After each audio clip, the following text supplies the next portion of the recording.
Welcome to Cyber Explain channel. Today we are going to discuss IAM program delivery, from strategy to secure access. Hey there. Welcome back to our chat about all things identity and access management. Today, we are shifting gears a bit and talking about the nitty-gritty of making an IAM program actually work in the real world. It's not just about the tech, it's about strategy, people, and managing risks. Ever felt overwhelmed by IAM projects? You are not alone. We are going to break down how to connect those technical IAM tasks to what actually matters for the business and how to keep things secure. So, why are we even doing all this IAM stuff? It's crucial that your IAM program isn't just a checklist item. It needs to directly support your organization's strategic business objectives. Think about it, if your company's goal is to expand into new markets, your IAM strategy needs to enable secure access for those new users and partners. If the goal is to be more agile, IAM should facilitate faster, secure onboarding and access.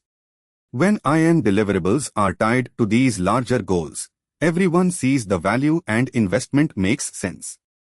When we talk about deliverables for an IAM program, we are not just talking about software installations.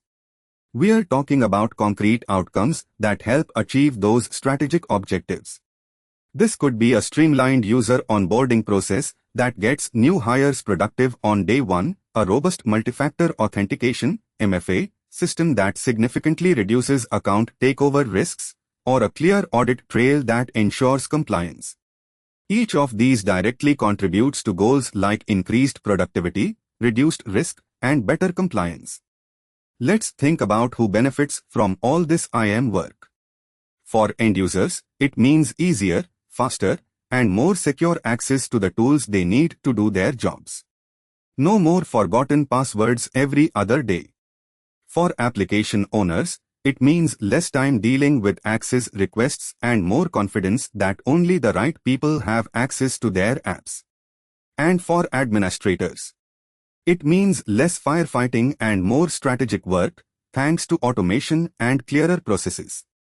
Everyone wins when IAM is done right. Okay, let's talk about a scenario that's all too common. Imagine a massive IAM implementation project at a large enterprise. They are facing huge budget overruns and massive delays. Why? Often, it boils down to a lack of clear strategic objectives from the get-go and a really weak plan for managing risks. When you don't know exactly why you are implementing something or what could go wrong, you end up chasing your tail, spending more money, and taking way longer than planned. Continuing with that project scenario, a major factor contributing to those delays and cost overruns was inadequate risk management. They didn't really identify potential issues like integration challenges with legacy systems, resistance from certain departments, or even the complexity of managing different types of identities.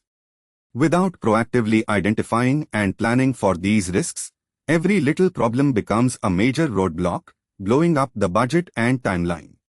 It's like trying to build a house without checking the weather forecast or the soil stability. So, how do we avoid that nightmare scenario? It starts with crystal clear strategic objectives. If your business wants to launch a new customer portal, your IAM program needs to deliver secure, scalable customer identity management. If it's about improving operational efficiency, IAM might focus on automating employee onboarding. When these links are explicit, the project team knows exactly what success looks like, and stakeholders understand the why behind the effort. This clarity is your first line of defense against scope creep and budget issues. Good IAM program management involves actively thinking about what could derail your efforts. This means identifying potential risks early. Are there dependencies on other IT projects? Is there a lack of executive sponsorship? Are there compliance requirements that might be complex to meet? For our troubled project, they should have asked, what if our chosen vendor's solution doesn't integrate with our critical ERP system? Or what if the HR department's data quality is too poor to reliably provision accounts? Answering these questions before they become problems is crucial. Once we've identified risks, we need strategies to manage them. This isn't about eliminating all risk, that's impossible. It's about reducing the likelihood and impact. For example, if integration with a legacy system is a high risk, a mitigation strategy could be to develop a dedicated integration team or even consider a phased rollout that addresses that system later. Regular access reviews, as we'll discuss more, are also a key risk mitigation technique. Strong authentication, like MFA, directly tackles the risk of compromised credentials. Think of access reviews like a periodic spring cleaning for your digital doors. You are regularly checking who has keys, access to what rooms, systems data, and making sure they still need those keys. This is crucial for reducing the risk of access creep, where people accumulate more privileges than they need over time. It also helps catch unauthorized access that might have slipped through the cracks. Regularly reviewing who has access to what and why is a fundamental IAM risk management practice. When someone tries to enter your house, you want to be sure it's actually them, right? That's where strong authentication comes in for your digital assets. This means using more than just a password. Multi-factor authentication, MFA, like a password plus a code from your phone, significantly raises the bar for attackers. It's about having multiple layers of proof that someone is who they claim to be, making unauthorized access much, much harder. Even with strong authentication and regular reviews, you need to actively monitor what's happening. This involves looking at access logs and other system activity. Are there unusual patterns? Lots of failed login attempts from a new location? Someone suddenly trying to access sensitive data they've never touched before? These are red flags. Analyzing this data helps you detect suspicious activity, potential breaches, or policy violations early on, allowing for a faster response. Okay, let's talk about defense in depth. Ever heard of it? It's the idea that you don't rely on just one security control to protect something. Instead, you build multiple layers of security. Think of a medieval castle. It had a moat, then high walls, then guards, then internal defenses. If an attacker gets past the moat, they still have to deal with the walls, and so on. In IAM, this means using a combination of strong authentication, access controls, monitoring, and so on, so that if one layer fails, another is there to catch it. Applying defense in depth to IAM means building those layers directly into how you manage access. You might start with strong multi-factor authentication to get users in the door. Then, you apply role-based access control, RBAC, to ensure they only see and do what's necessary for their job. Beyond that, you layer on activity monitoring to detect unusual behavior and regular access reviews to ensure those permissions stay appropriate. Each layer adds a bit more security, making it much harder for unauthorized access to succeed. This layered approach is closely related to the zero trust philosophy, which basically says you shouldn't automatically trust anyone or anything, even if they're already inside your network. You always need to verify. For IAM, this means constantly checking identity and enforcing access policies, no matter where the user or device is coming from. It's a shift from the old castle and moat model where you focused heavily on the perimeter to a more granular, identity-centric security model. So, going back to our project with budget overruns and delays, if they had started with clear strategic objectives, like reduce onboarding time by 30% or achieve 99.9% compliance with access policies, and coupled that with a solid risk management plan identifying and mitigating potential integration issues, they would likely have been much more successful. Layered security and strong authentication would have been part of that plan to ensure the actual IAM controls were robust. Ultimately, the success of any IAM program hinges on its strategic alignment and effective delivery. It's about understanding the why before diving into the how. When your IAM program deliverables directly support business goals and are backed by robust risk management and layered security, you are not just implementing technology, you are building a more secure, efficient, and resilient organization. When we talk about strategic objectives for IAM, we are looking beyond just technical tasks. We are asking, what business outcomes does our IAM program need to achieve? Think about things like enabling rapid global expansion, improving customer experience through seamless logins, or meeting stringent regulatory compliance requirements without slowing down business operations. These are high-level goals that guide the entire IAM program's direction. Let's say one strategic objective is enhance customer trust and security. A key IAM deliverable to support this could be implementing a secure, user-friendly self-service portal for password resets and account management, combined with a strong multi-factor authentication policy for all customer accounts. Another objective might be improve operational efficiency. A deliverable here could be automating the onboarding process for new employees, reducing the time it takes for them to get the access they need. For the everyday person in your organization, good IAM means less friction. They get their accounts and access quickly when they join, can easily reset forgotten passwords, and often use single sign-on (SSO) to access multiple applications with just one set of credentials. This boosts their productivity and reduces frustration, leading to higher job satisfaction. Think of it like having a universal keycard that works everywhere you need it, without needing a dozen different keys. Application owners are often swamped. IAM improvements mean they spend less time manually granting and revoking access. They get clear visibility into who has access to their applications and can trust that the IAM system is enforcing policies. This gives them peace of mind, allowing them to focus on developing and managing their applications rather than chasing access requests or worrying about security misconfigurations. It's like having a reliable IT department handling the bouncer duties for their app. For IAM administrators and IT teams, well-designed programs mean automation. Instead of manual tasks, they are managing workflows and exception handling. This frees them up for more complex security tasks, strategic planning, and responding to actual security incidents rather than repetitive provisioning requests. It transforms their role from busy work to strategic security management. One of the trickiest parts of IAM is defining roles, who should have what access.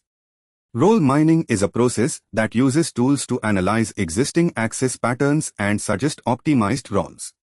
Instead of manually trying to figure out all the access combinations for accountant, role mining can identify common sets of permissions, making it easier to define cleaner, more secure roles aligned with job functions.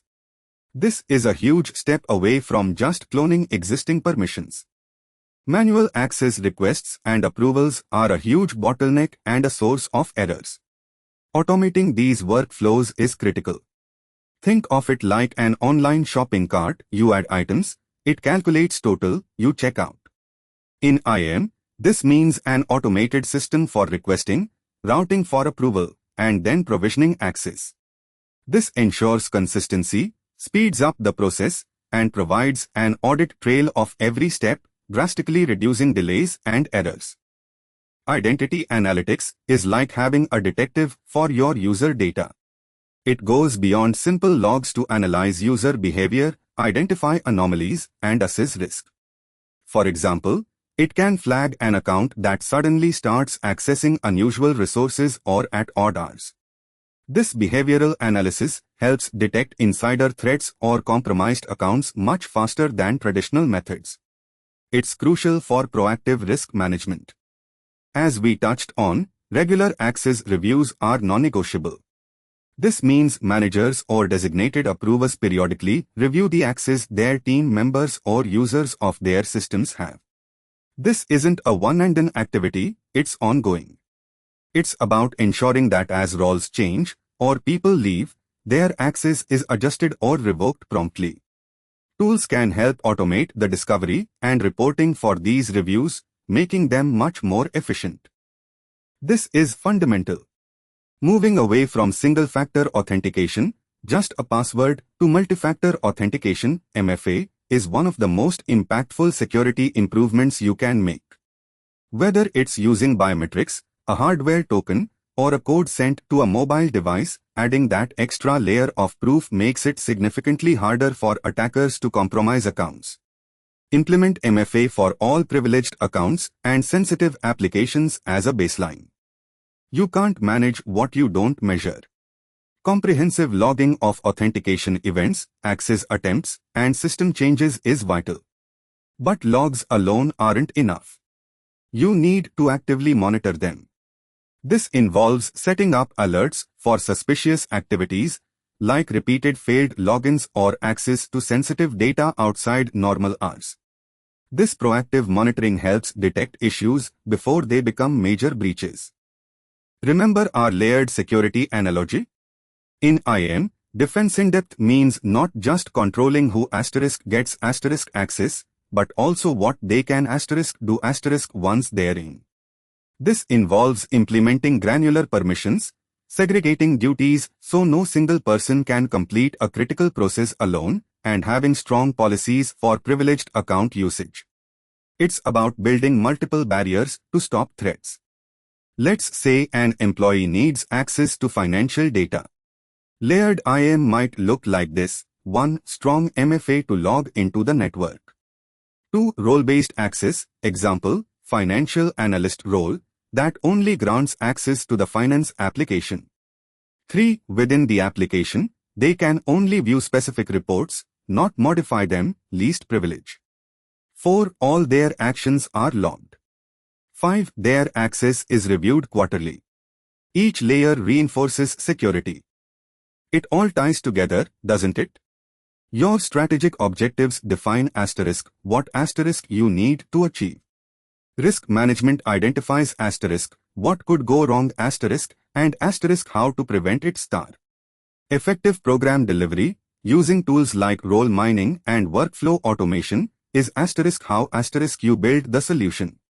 And defense in depth, including strong authentication, access reviews, and monitoring, ensures the solution is secure and resilient. They are all interconnected pieces of the IAM puzzle. So, for that struggling project, the lessons are clear: define your strategic goals upfront, involve all stakeholders early, meticulously plan for risks and develop mitigation strategies, and build security layers from the start. Don't just focus on installing software, focus on delivering business value securely. This proactive approach is what separates successful IAM programs from the ones that end up costing way more than they should. In essence, a successful IAM program delivery isn't just about implementing features. It's about strategic foresight, diligent risk management, and building robust, layered security from the ground up. By keeping these principles front and center, you can steer your IAM initiatives towards success, delivering real business value and robust security. And remember, IAM isn't a set it and forget it thing. The threat landscape is always evolving, and so are business needs. Your program needs to be built with continuous improvement in mind. Regularly reassessing your strategy, updating your risk assessments, and refining your security controls are all part of maintaining an effective IAM program over time. It's an ongoing journey, not a destination. We've covered a lot today, from connecting IAM to your business's core objectives to the critical role of risk management and layered security in delivering a successful program. Avoiding those project pitfalls is all about having a solid strategy and a proactive, security-first mindset. Keep these principles in mind, and you'll be well on your way to building an IAM program that truly protects your organization and enables its goals. Thanks for watching. Subscribe to the CyberExplain channel. See you on the next video.